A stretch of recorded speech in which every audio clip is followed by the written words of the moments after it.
You're listening to Parasearch UK Radio. News, views and reviews from the world of the paranormal from across the UK and beyond.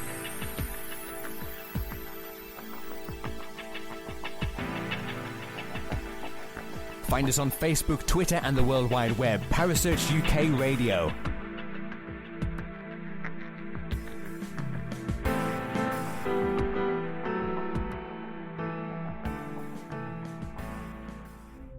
The views and opinions expressed by presenters and guests are their own and do not necessarily reflect the official policy or position of Parasearch UK Radio or its affiliates and sponsors. Listener discretion is advised. 9, 8, 7, 6, 5, 4, 3, 2, 1, 0.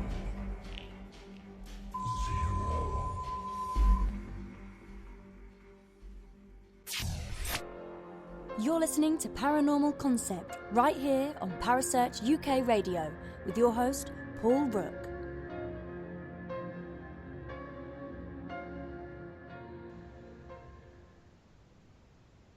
Good evening, everybody. It is 9 o'clock. It's the 2nd of May 2017, and it only means one thing. Yes, it's the Paranormal Concept Show. And tonight I'm joined by Kerry Greenaway. Hello, Kerry. Hello, Paul. How are you? I'm good, thanks. How are you? Have you recovered from the weekend? Just about. It's been a very heavy weekend this weekend, I have to say. It was really good, and I kept you out all night. Well, most of the night Saturday, didn't I? Yes, you did. Yeah, we went to, for everyone that's listening, we went to the Ramsgate Maritime Museum in Kent, and yeah, it was fascinating. You was on fire that night, weren't you? Wow, I don't want to blow my own trumpet, but you know. Yeah. Nah, you was good picking up on that lady that was there. Well, mind you, she wasn't really there, was she? She was sort of down the road a bit.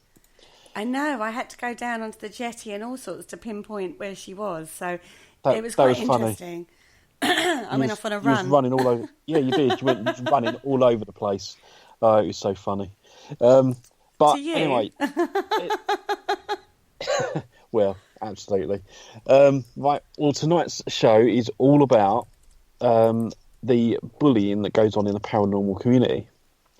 So I know that we nearly broke Facebook today and other social media by posting about tonight's show, and everyone had to comment.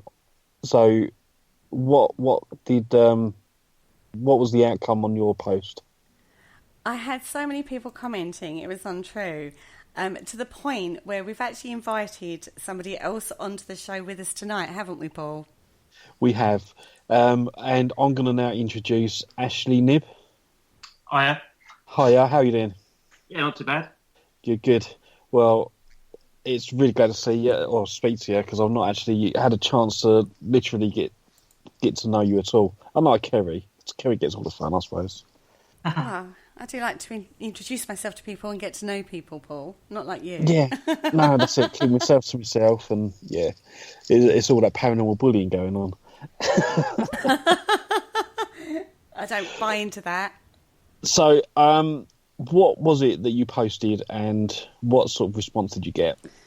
Okay, well, I just put a basic Facebook post up on my general page saying, Paranormal Bullying, what's your take on it? And I had so many people comment on it. Even my sister got involved, would you believe? My sister doesn't buy into the paranormal in any way, shape or form. So for her to post, I was actually quite shocked. But no, there was loads and loads of really relevant points that I found absolutely fascinating, because there was lots of different points. One thing that came through above everything else was bullying in any way, shape or form is not acceptable. Yeah, I totally agree with that. And I still know, though, that there is a lot of it that goes about. Now, I'm speaking from experience where I've had a particular team in that I know of, and they will just constantly ridicule me. They will constantly backstab me and spread loads of rubbish about me around my local area. I know, Kerry, you heard some of it. I did. And I know Kerry Ann as well also heard some of it. But upon meeting me and doing the show and everything, you know that it's just totally load of rubbish. But it's just still, sadly, goes on so much.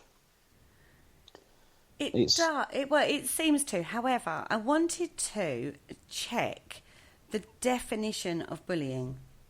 Yeah. Because I also think there's a terminology issue with this paranormal bullying, in all honesty. Now, bullying, and this is the definition as per the dictionary, okay, guys, which is to use superior strength or influence to intimidate someone, typically to force them to do something, to persecute, to oppress, to tyrannize, to torment, to browbeat, to intimidate, to coerce, to strong-arm, to subjugate, to domineer. So that is one of, there's lots of other mini definitions of that. Twist someone's arm, strong-arm, all that sort of thing. But that is the true definition of bullying. Now, when we are online, or it's very difficult. That's one thing that we have all discussed this, the three of us have discussed this. It's very, very difficult sometimes to understand where someone's coming from in a text. We've all misread a text before, haven't we, lads? Yep, Yeah. once or twice. And taken what's been said out of context or out of the personality that the person has the person that said it. I mean, I can be quite sarcastic and very dry-humoured, and that doesn't always translate particularly well in text. But once you've met me, you know to read the text as I say it. Yeah. So you go, oh yeah, she's being sarcastic, or she's bantering. You know what I mean? Because you know me. Yeah, I totally agree with that. But I think that if you're going to carry on picking at someone, and to the point where it starts making them feel withdrawn, even to the depths of suicidal, that to me is bullying. Well, because it's having a detrimental effect on Absolutely. somebody's personality. I mean, there was a case probably going back a couple of years ago now, where someone was accused of running a paranormal team, and they done a charity event, and someone accused them of doing a runner with the charity money. But they would keep on and on and on constantly on Facebook, on their profile pages, to the point where they were blocked by the other team manager. But they would still spread these lies, and well, I'm assuming they're lies because they've sort of cleared their name in a way. But they just still keep on and on and on. And to be fair, I mean, it's no one else's business. I mean, if they are actually, cheating the system or even committing these crimes, report them to police. It's got nothing to do with you then. Once you've done that, that's your civic duty. Once you've done that, then just leave it alone. Do you know what I mean? If they are then actually committing a crime, then they're going to be done for it, aren't they? Yeah. Do you see where I'm going? I see what you're saying. I know which instance you're talking about, and I agree with you there. If a crime has been committed, it should be reported. However, in this day and age, we're very social media driven, whether that be Twitter, Instagram, Facebook, all the other different forums that people use. Now, that is a very different case in regards to, that's almost embezzlement, isn't it? It is, but you've still got the person that's accusing someone else. But rather than taking it to the police and letting them deal with it the right way, they're picking at this person and telling all their mates and everyone else that will listen, and there's loads of people that will listen, and they're going to have a detrimental effect on that person they're accusing. That's true. So, to me, again, that's just a form of bullying, a mental abuse. It's almost like I hate to use the term, but it's almost like a modern day version of a witch hunt in a way, isn't it? Because it is up from other people to dampen down someone's credibility and all that kind of stuff without actual probable, possible, or any evidence of any count to back up their entire story. And like I said, if that was the case, they should be taking it to authorities, and they should put that case forward and investigate it properly if it is illegal activities that have gone on. Yeah, I mean, there is even a thing that went on, and I think it was the editor of the Haunted magazine. He started posting on Facebook about, I believe it was a company called Simply Paranormal, and they had basically gone out of business in the UK, and they still owed people money, but the company was still running in America. So this editor got involved, and he plastered it all over Facebook that they're ripping people off. I've contacted them. I've demanded answers. But it's not his place to do that. So again, I think that's a form of bullying in itself. Because, okay, if he believes that strongly, then he should take that to the authorities. He shouldn't be doing anything himself. It's got nothing to do with him. But he's still creating that... that witch hunt type of response by everybody. And, I mean, it turned out that this company was trying to sort it all out so that they could pay back the customers. But it was just his whole demeanour, and there are so many people like that. Sorry, go on, Kerry. No, there is that. And there is a lot of that is the problem. One of the problems with social media is people do stick their nose into other people's businesses when it's not really necessary. And if it is a crime, then you're right, it should have been passed on to the proper authorities to investigate and look into, and should be kept in that realm rather than, like you say, a witch hunt on social media.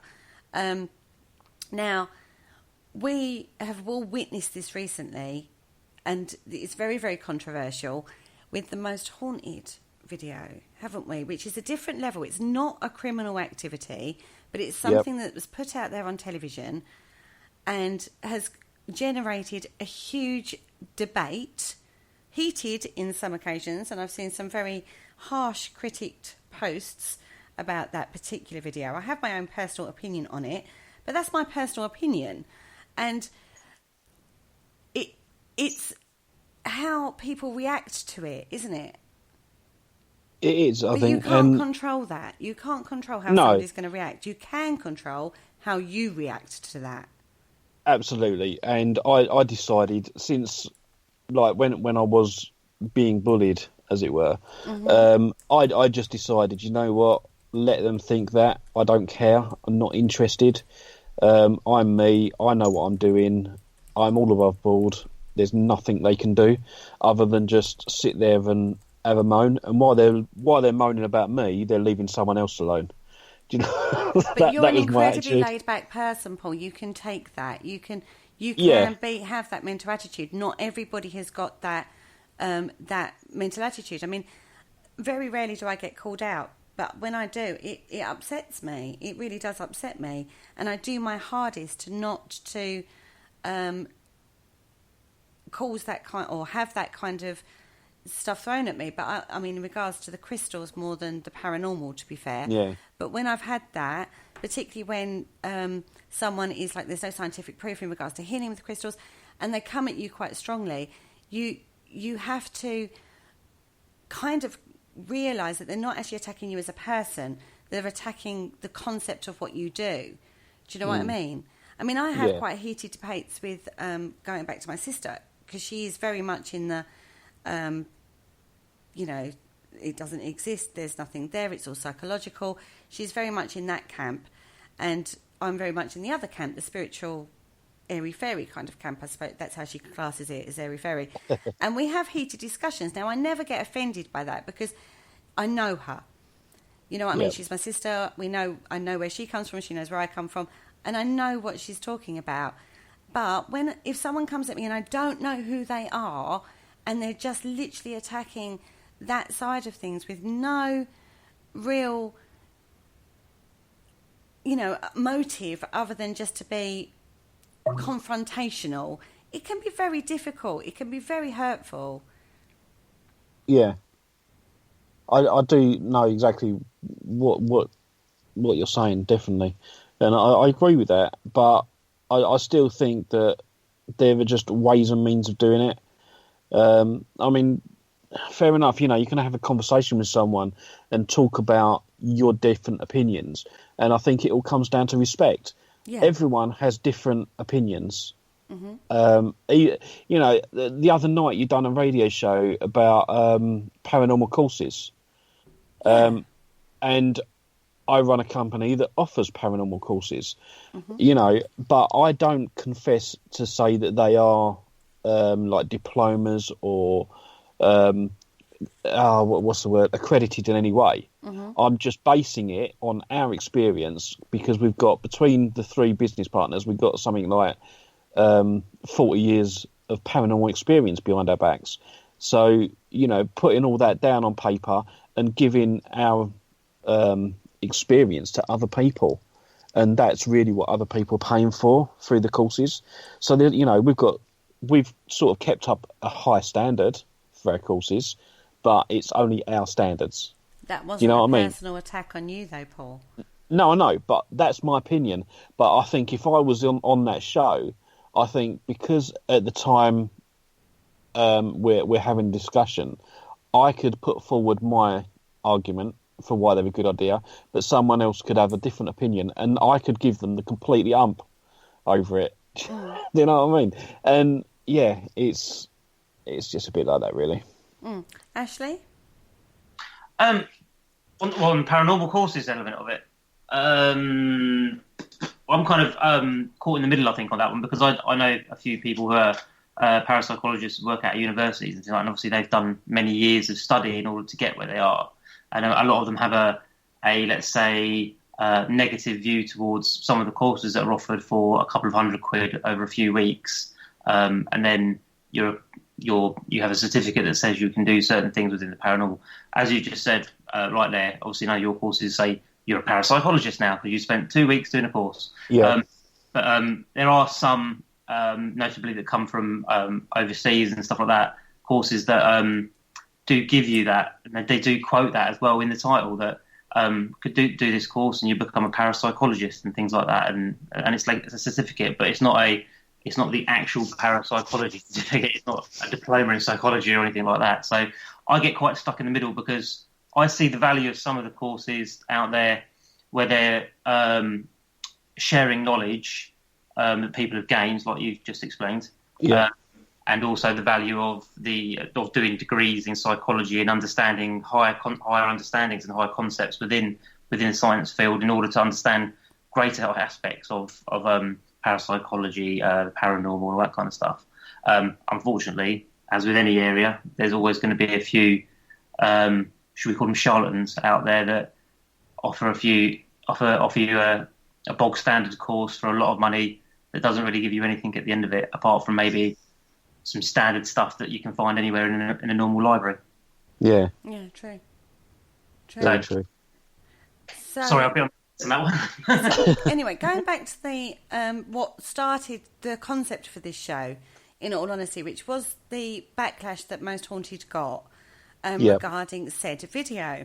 Now, I know we all have our various opinions on that video, and Ashley wrote a blog on that video, and he basically said, Most Haunted offer the scientific-based paranormal community the raw data for us to have a look at, rather than us just dismissing it. Let's just have a look at the raw data and form an educated opinion on that. That's basically what you were saying in your blog, isn't it, Ashley? Yeah, it comes off the basis element of science. It's peer review at the end of the day. If they're sitting there saying, which I don't discount them to be, or not, or where it's real or not real, if they're saying we've got raw footage that proves that this is we've captured on film a ghost, then provide some of the community, the paranormal community, that footage, so that they can independently review it and come back with an educated understanding of what it might be. I mean, for example, if I was to obtain that raw footage, I'd take it to people in the film industry that could understand that raw data and how it works and all that kind of stuff. Also, people in the paranormal field that could look at the elements of it and all that kind of stuff. So I'd utilise different aspects to analyse the film and the footage to then come to a report of some kind to tell us what it could be or what it is. Obviously, in reality, our understanding of what the ghost is still out there. So if it is footage that says that is a ghost and that is none of them, then obviously we've got something to work from. So then we're going from, okay, they exist, now what are they? But without that raw footage, we're still stuck in the is it real, is it not real kind of place. Do we trust them? Do we trust them? Absolutely. And I mean, I tend to keep away from anything most haunted related anyway. But that is, that's just down to me. But I class them as ghost hunters, not paranormal investigators.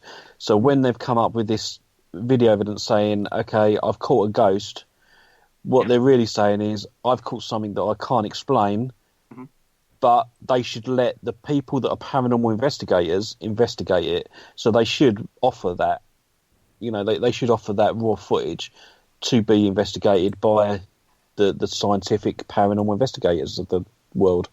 I think that's quite a reasonable offer, request. It'd be interesting. It's something I'd do myself. If I put something online and someone looked at one of my videos and said, I don't quite believe what you've posted there. I mean, on my website, I've got a crystal clear EVP, for example, and I could hopefully I should be able to dig up the actual footage from somewhere and send that to someone if they wanted to look at it or analyse it or anything like that. And if anyone came back to me and said, actually what it is this, then I'd be quite happy for them to go, all right, if you can prove that what you think is what it is, then that's fine. That's the whole point of how we do things at the end of the day. We capture things sometimes by accident because we work in an environment, especially when you're paranormal investigators, in an environment where you're hoping to capture something. So if you're hoping to capture something, some of the time it's going to be by accident and it's not going to be a controlled experiment around it, perhaps, in which case, like the most situation. Have Most Haunted responded to your request for the raw footage? No response as yet. And I did tag them in it. Because I have links with Most Haunted, and I did tag them in it, and they haven't responded to you. Several have, and it's also been sent through to some of the people from Most Haunted, and still I've had nothing back. But there again, it's out there, isn't it? You put it out there. That's all you can do. That's it, and it'd be interesting to see what their response is. But I have read some of the attacks they've been getting. Yes. And that's where we're going with think, this, actually. It's not so much about the actual video, it's actually about the attacks that they got. Regardless of what you think of Most Haunted, they're a television programme. They are out there for ratings. They have been out there for a long time. They have a huge, huge following. Even to this day, they have a huge following. And do you know what? I mean, as much as I dislike the programme, you've got to give them some credit because they have given the likes of me a boost to study the paranormal because, they were... I think they were just starting when I was starting. And, okay, it was almost like a boost for me to get involved. But I've learned so much more from other people and other teams than I have Most Haunted. It was a starting point, to be fair. For a lot of people, Most Haunted was a starting point for a lot of people back in the day. We're going back in the day. And, I'm not knocking them for that because credit where credit's due. If it wasn't for them... and them getting people interested into the paranormal, then I wouldn't be able to run my events and doing paranormal investigations and stuff like that. But I consider myself a paranormal investigator, not a ghost hunter. I sort of separate the two. So, when we get a private investigation coming, I go to someone's house, I do a proper, full paranormal investigation. Obviously, when we're doing the events, it's a little bit more relaxed because a lot of the guests and people want a mixture of the ghost hunting as opposed to the paranormal investigating. You know, it's a bit of swings and roundabouts. So it's sort of, but I can sort of switch between the two jobs, which is quite difficult sometimes. But we have discussed the differences in different types of paranormal investigations before. We did a show on that, if you remember rightly. Yeah, we did. Because we ended up coming up with about 4 or 5 different types of investigations that you can do, from the basic ghost hunt where you go out basically for a thrill factor, to a pure private confidential paranormal investigation. There's a huge difference in how you investigate when you're, depending on the circumstance you're in. Yeah, absolutely. And so, but the attacks that Most Haunted have been getting over this footage is absolutely ridiculous, and I don't understand some people's mentality. I really don't. It's really ridiculous. It really is. Why do people think that they are better than other teams just because they've got a paranormal team behind them? Do you know what I mean? Or just a bit more knowledge. I mean, James, we've got the chat room is actually on fire tonight, so Good. Thank you all for joining us. James Steele says, it is futile saying my knowledge of the unknown is better than your knowledge of the unknown. That's I agree point. with that. That's something I've always claimed. I've never claimed to be an expert. I mean, I've studied the paranormal for a lot of number of years, and I've even done some of these online courses in parapsychology and stuff. And I've got a diploma certificate sitting at home, but it's just a bit of paper. It doesn't mean nothing. All I've done is just studied a little bit more than some other people, but I'm not nowhere near an expert. But experience is incredibly important in this. Of course, field. it is, and that's what it's all about. At the end of the day, it's the experience. I mean, I'm going to share a link into the chat room. This is a link that Richard shared on my post earlier today, which is basically a guy who goes under the name of Paranormal Truth, I think it is. Yeah, the Paranormal Truth. And he has basically outlined how you can fake this particular piece of evidence that they've come up with. That's his opinion. He's not trolling, he's not bullying, he's just giving an opinion on what it could be, how they could have achieved this. But it's not bullying, it's an opinion. But some of the backlash, it was basically, I don't call it bullying, I call it trolling. Trolling, yep. Yeah, Yeah, do we agree with that point? I think bullying is a concept of term that is taken sometimes out of context, but depending on the perception of the person that said it, who's taken that opinion. But I think some of it was just downright nasty and unnecessary. Okay, I've not actually seen that one, so... Well, I'm on some of the most haunted sites, and some of them are basically just really unnecessary. I think, to be fair, I think I've been thrown off of most of them. I was on them. So, are you saying that this guy that put the video together about how they are using the overlay technique to fake it, he's received a lot of trolling from Most Haunted fans? Is that? Yeah, I mean, there has been a lot of that, but there's also been a lot of, on the posts that Most Haunted have put, people doing it to the Most Haunted team as well. It's been just about anybody that's posted about this particular video that Most Haunted have said they've caught a ghost.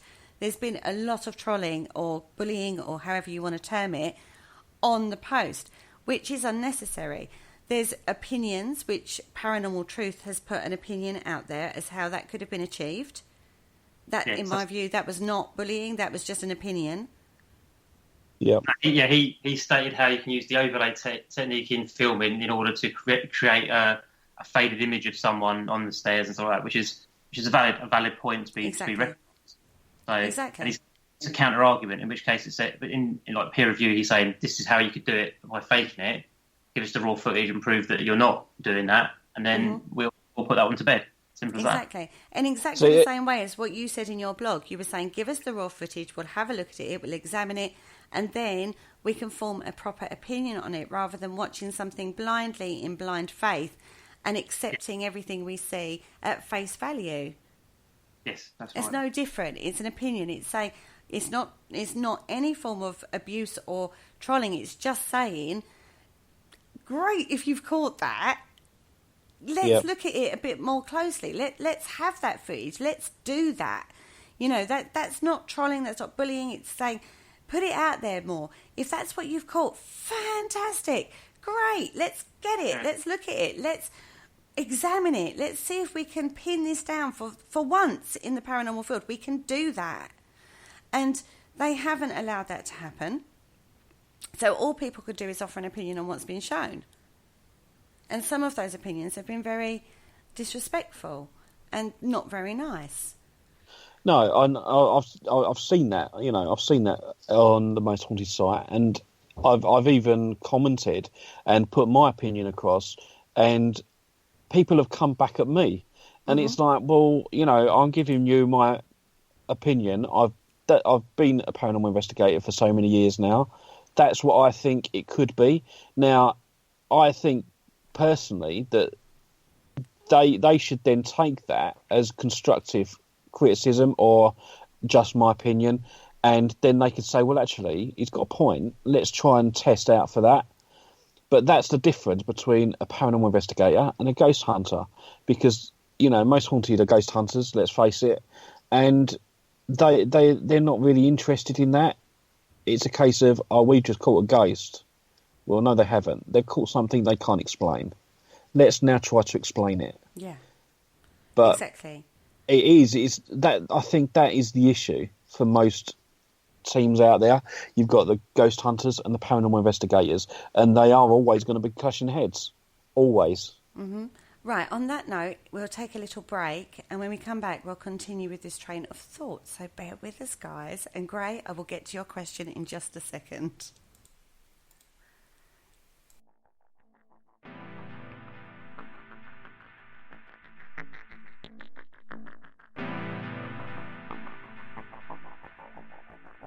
You're listening to Parasearch UK Radio. News, views and reviews from the world of the paranormal from across the UK and beyond.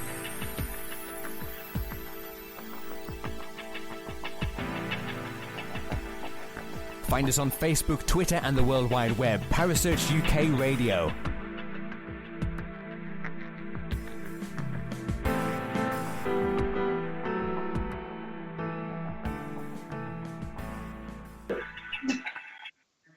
And welcome back. Now, we've been asked, well, we're talking about paranormal bullying, and one question that Gray Rudd's put into the chat room is, could I ask your thoughts on this?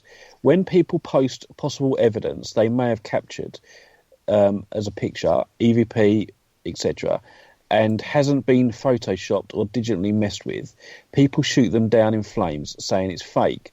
Some people post things that haven't been messed with, yet it falls under the same umbrella. They are asking for people's thoughts and trying to learn. Okay, did that make sense to you? Yep. Totally. Yeah, it totally made sense. That's fine. Ashley, did you find that EVP that you took? Have I found it? I haven't found it now at the moment, but the one that I've got, it swears, so I can't tell it online. But I found that when I first captured that, the only people that believed in that EVP itself were the people that were there at the time. Anyone outside of that group had then an opinion or a disbelief in it, if that makes sense. Yeah. Right down to the thought that, that was one of you speaking, and the people that were there knew it wasn't us because it was out of context. It didn't follow the train of conversation. It was in a completely different accent from any of us and all that kind of stuff, which means that if someone was putting an accent on and being joking and stuff like that, there would have been a laugh or a reaction after that, and there was nothing like that. So all those kind of things, it had nothing to do with it, and all of us that were in that group that filmed it and got that EVP knew that was the case, but anyone outside of that group were kind of like, nah, it's too good, so it can't be real, sort of thing.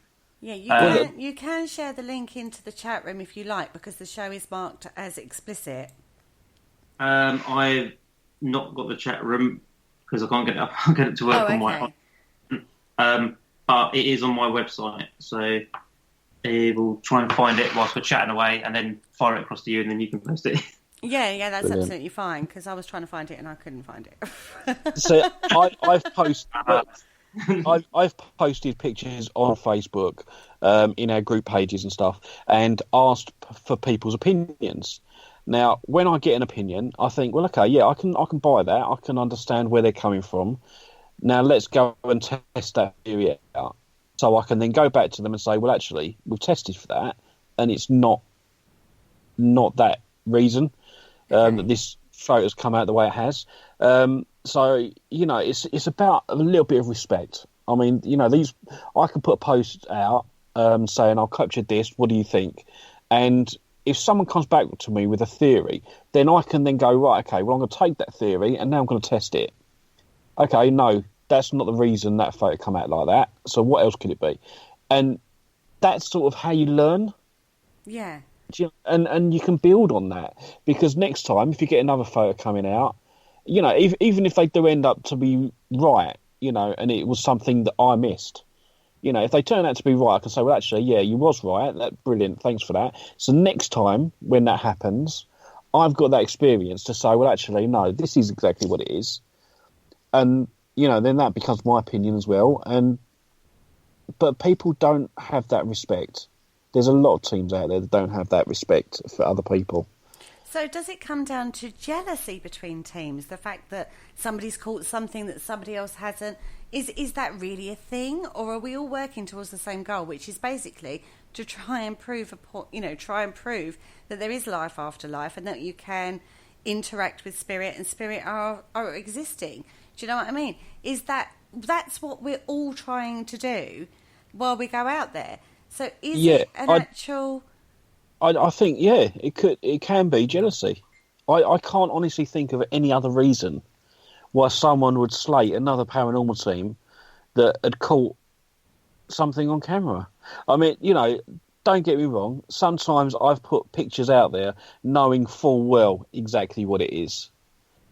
But it's interesting to see, on a psychological level, what people think it is.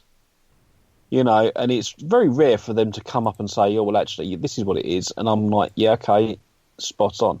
Because I know what it is. So sometimes I'm always tricking people in a way. But it's a psychological experiment rather than tricking, I suppose.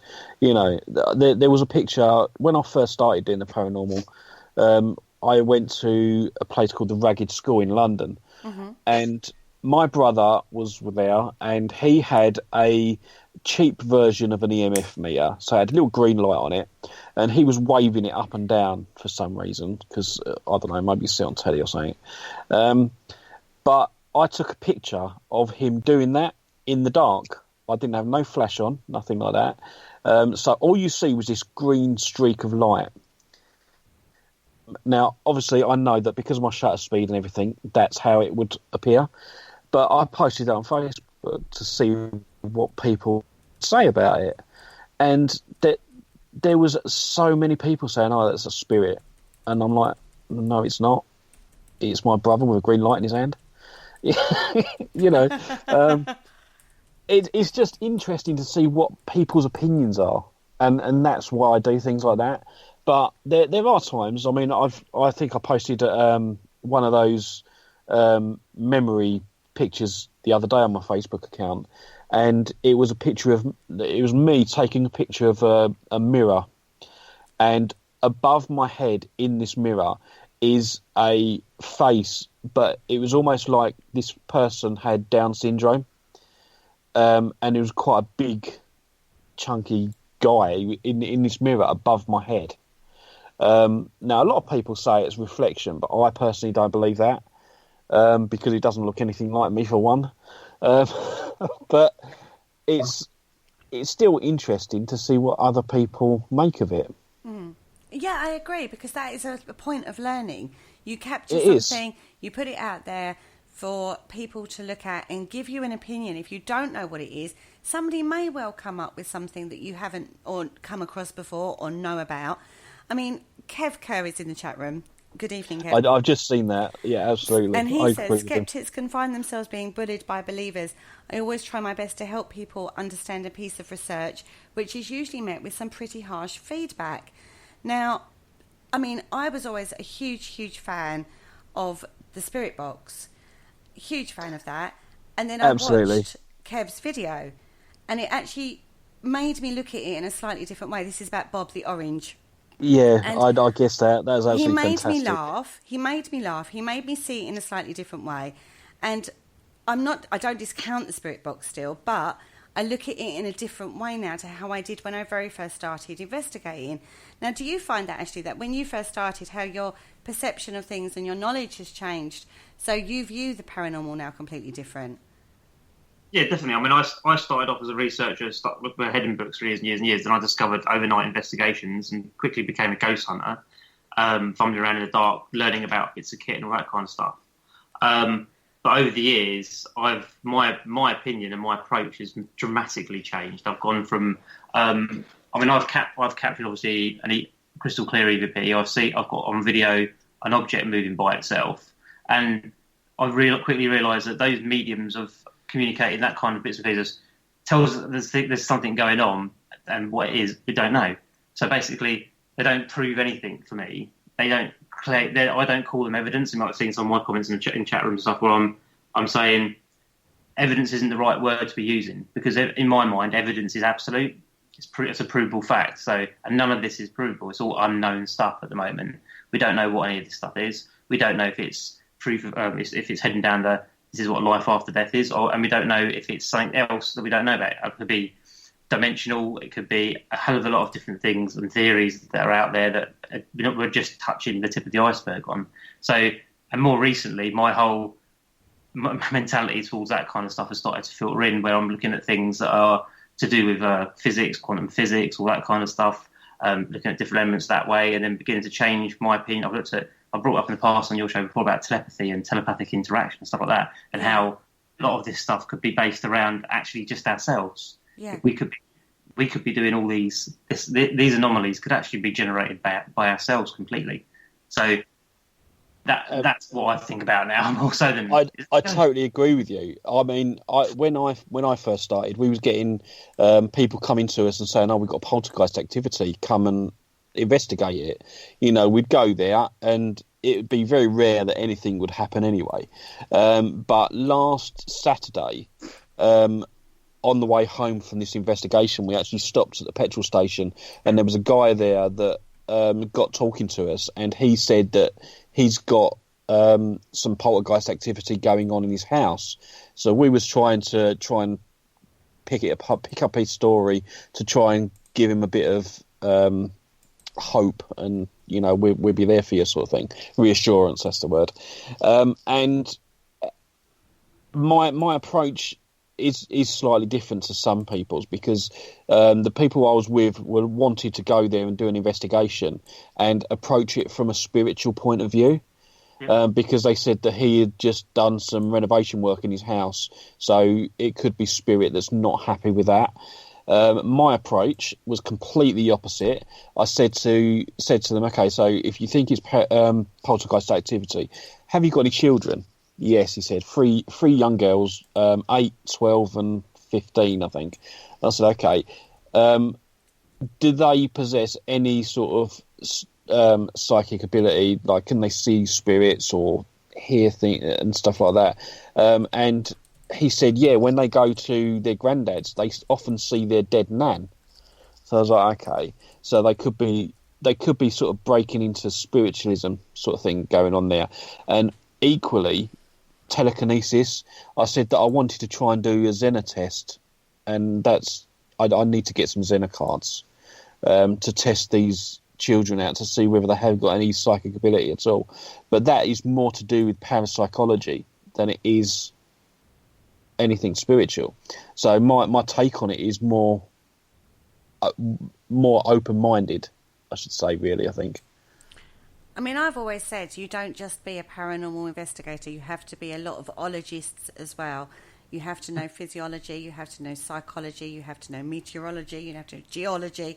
There's lots and lots of different factors that affect the paranormal, and can cause a logical explanation for some of the phenomena that is being experienced. Yeah, absolutely. I mean, I'm a member of the ASSAP, which is a scientific community for the paranormal. Now, if I get something, say for example, I test these children out and they pass this Zener test with flying colours, I could then say, right, okay, well, to me that's sort of unexplained how you can do that, and the activity you're getting is genuine because we've experienced it. That would then sort of, I can only investigate and gather information, and then to a point, when it gets to a point, I can then say to the ASSAP, right, okay, this is what we've got.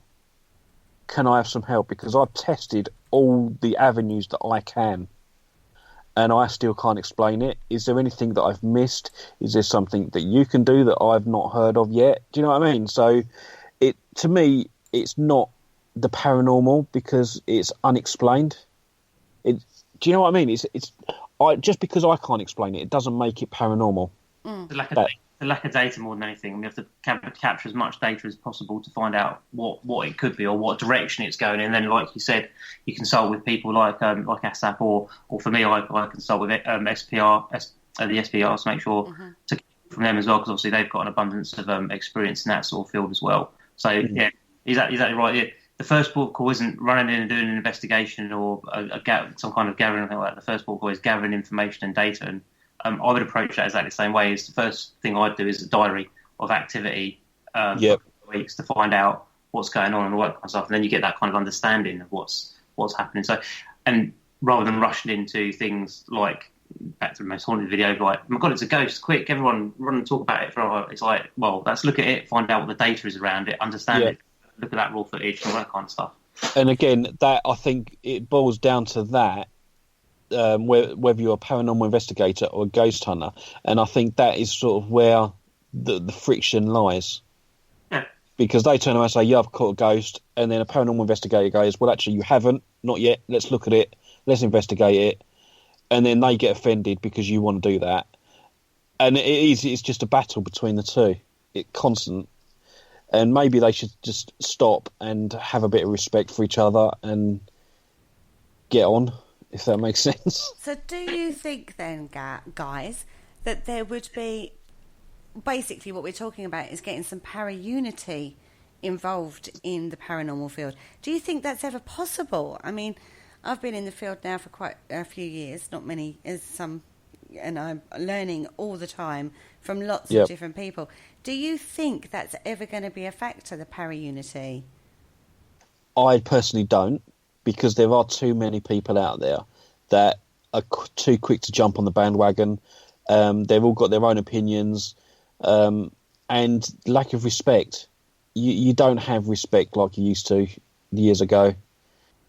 And I just think people get offended too easily. Para-unity, I don't think that the paranormal community are ready for that yet.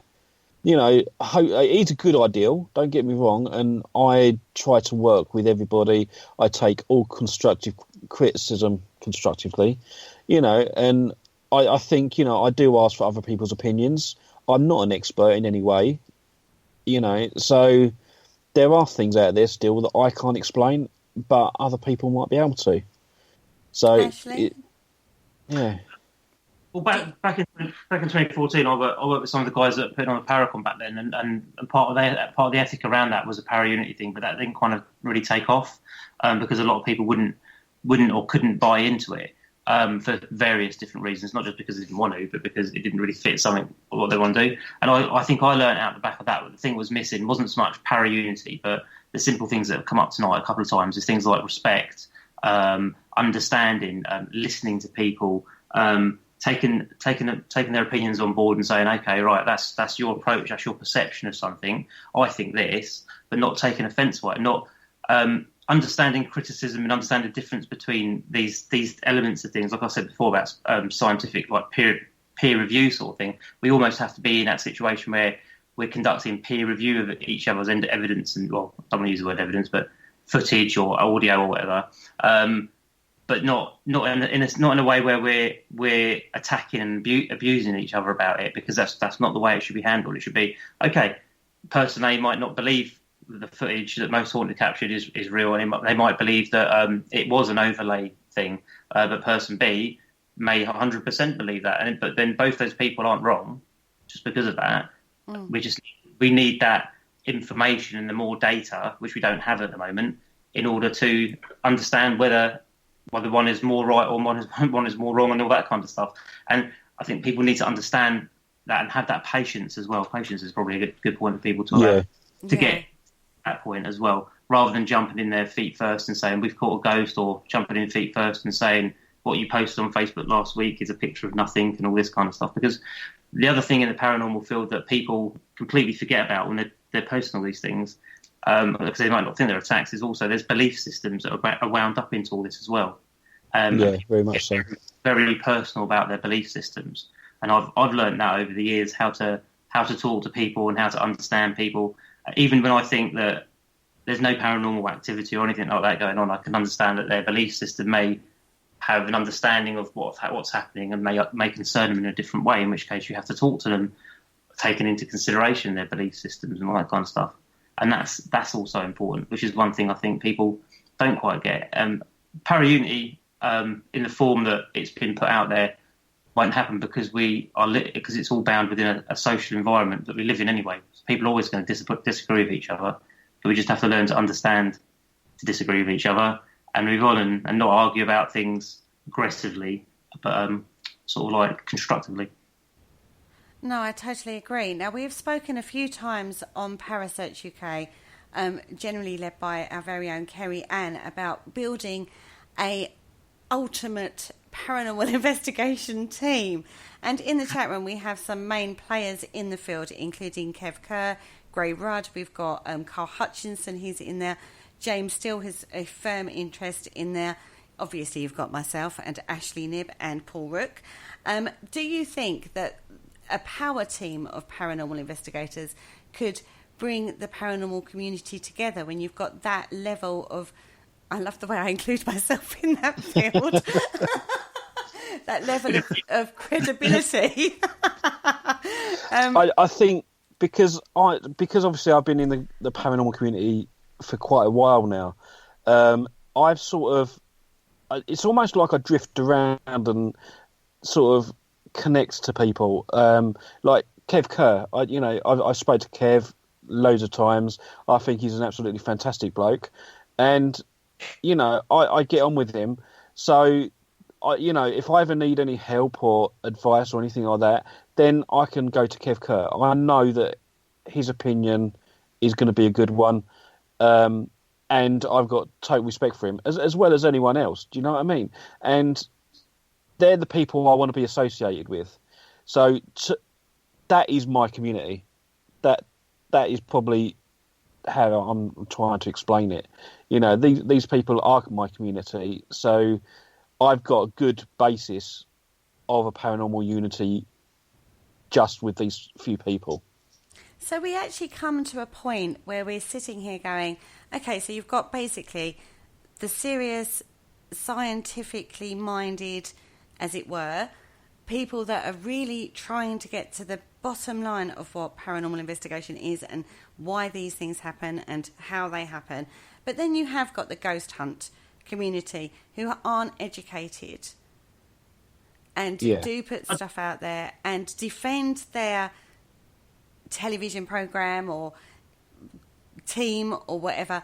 You've got two camps and they're never going to meet, are they? Because you've got people that know a lot more because they've been in the field and they like you say, they ask for opinions, they don't get offended, they are trying to understand what it is that they might have captured, and they'll educate themselves and look at the SPR and look at ASAP and look at the Ghost Club and talk to people that have been in the field and know a lot more. And then you've got the people that go out on, public ghost hunts and capture an orb and put it out there going, I've got a spirit. Do you know what I mean? And we all go, oh, here we go, another orb photo. Do you know what I mean? Yeah. I mean, at one point, there was a point right at the beginning of my journey, I thought orbs were spirits until I was educated in a different way. And that is where I went, oh, hello, there's more to this field than I thought. Let's learn. And that's when I started then going, okay, let's really start looking at this field properly rather than just taking everything on face value. But you have got those two camps. So until you've got a generally educated field, which it's not at the moment, you're never going to get this online paranormal and inverted commas bullying or trolling or whatever you want to call it. Do you know what I mean? You're never going to stop that, are you? We're never going to be able to achieve that. No, absolutely not. You're not going to ever stop this friction between ghost hunters and paranormal investigators. But I still, I do like the idea of paranormal unity, but I do feel in a way that we do have it because, I get along with Kev Kerr, everyone's in the chat room, Gray, Rudd, I get along with pretty much all of them. So that is my community. That is my para-unity buddies. You know what I mean? They're the people you go to if you've got something that you've captured. Absolutely. And you go, actually, I've caught this. I don't know what it is. I'm not sure. What's your opinion on it? And they'll come back with, well, I've come across this before. This is what's caused this. This is a light refraction against this. It's bounced off this and blah, blah, blah. Do you know what I mean? That sort of thing. And Ashley, obviously. But if you just put it out there on social media, you're going to get those two camps coming together under one post. And then it degenerates into, well, that's crap. This is crap. You know what I mean? And it can get quite nasty at times. And there is no need for it. No, there isn't. Absolutely not. And, again, it's down to respect. I respect most people's opinions. The only people that I don't respect are the ones that will sit there and start slagging other people off. Mm-hmm. They're the ones that I think, you know what, I want to avoid you. And I will avoid them completely. Mm-hmm. Yeah. Ashley? I was just going to jump in to sort of say, I'll make it clear, because the way we were talking there, I think both camps are equally valid and important to the field, to be honest with you.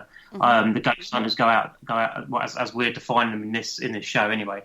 The ghost hunters go out there and seemingly do their bit and all that kind of stuff, but they're equally interested in the paranormal. They're equally interested in life after death. They're equally interested in ghosts and spirits and that kind of stuff. And what they capture is valid and understand, and equally the same with the investigator kind of camp, as you call it. Both can work together and have worked together. I've worked with both camps. I know that it can work, and the only problem is when you get few people that do attack rather than give that chance and have that patience to talk about things properly. That's the only issue. Both sides can work together. I think they can come together. I think they do come together on a regular basis, and they do talk and they do get on, and sometimes they do investigate together as well, because I've seen that. I just think there's the odd occasion when things don't quite go quite. I mean, the obvious thing here that probably being missed is the fact that bad press is always more noted than good press and all that kind of stuff. And as soon as something goes bad and things goes rubbish, we always pick up on it and we always sit here and talk about it and all that kind of stuff. True. But it's all the good things that we probably miss, and there's a lot in the field, a lot in the community, and the ghost hunters, the investigators, the researchers, because there's a lot of people that don't go out at night and investigate, stupid hours like some of us do, and actually do research a lot of stuff and get a lot more from that as well. Yeah. And the spiritualist groups as well, all these people that put into this huge field that we've got, they're all valid and all important, and all their views are important. And I think if people take time to transition between the different areas and then the different groups and talk to people, regardless of gathering evidence or capturing stuff, you'll find out a lot more about these people and understand them a bit better. And that's part of what I try to do as well, because I think that's kind of important. And I just think that's where you'll find, if there is such thing as para-unity, which I'm not particularly sure whether I like that term anymore, but that's where you'll find us all getting along a bit more. I agree. Actually, on that point, I do agree. And we're at the end of the show, guys, believe it or not. Oh, no, really? Okay. Yeah, we've just hit 10 o'clock. There were so many people in the chat room tonight. I just want to do a few shout-outs before we go. Lindsay Waghorn, Gray Rudd, thank you. Kyla Ann. We've got myself. We've got Kerry Ann. She was in there. Richard Clements was there. We have James Steele. We had, oh, my goodness, Carl Hutchinson was in there. Kev Kerr was in there. Oh, there are so many people in the chat room. It certainly is a subject that definitely caught everybody's imagination. I do apologise if I've missed anybody. I'm trying to scroll through just to check I've caught everybody. Ray Rudd. I thought I said Gray. Sorry, Gray, if I missed you. Kev Kerr, obviously. I mean, so many people are in the chat room tonight. Thank you so much for joining us. Anyway, I've taken over, Paul. This is your show. Yeah, absolutely. You know, stand back, you know. Sorry. Stop bullying me, all right? Right, okay, so I thank everybody for joining me in the chat room. It's been an absolutely fantastic show, as always, and I'm glad that it's sort of captured your imagination and you wanted to be here. So hopefully, fingers crossed, you want to come back for next week. I am trying to secure an interview with Michael David Roberts from Take the Cake Productions in regards to his TV shows, the Morbid show that he's trying to put together at the moment, and various other projects that he's working on. So I'm trying to secure him for an interview, and hopefully I can get that out next week. If not, then I will be talking about Ghosts of the Seven Seas next week. So that should be really interesting. But anyway, yeah, I've gone over time. So thank you all for tonight, and I shall see you all next week. So have a good week. Bye-bye, everybody. Bye.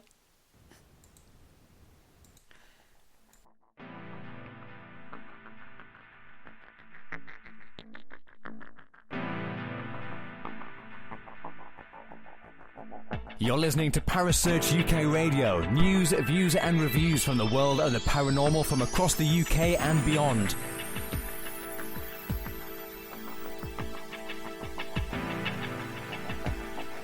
Find us on Facebook, Twitter and the World Wide Web. Parasearch UK Radio.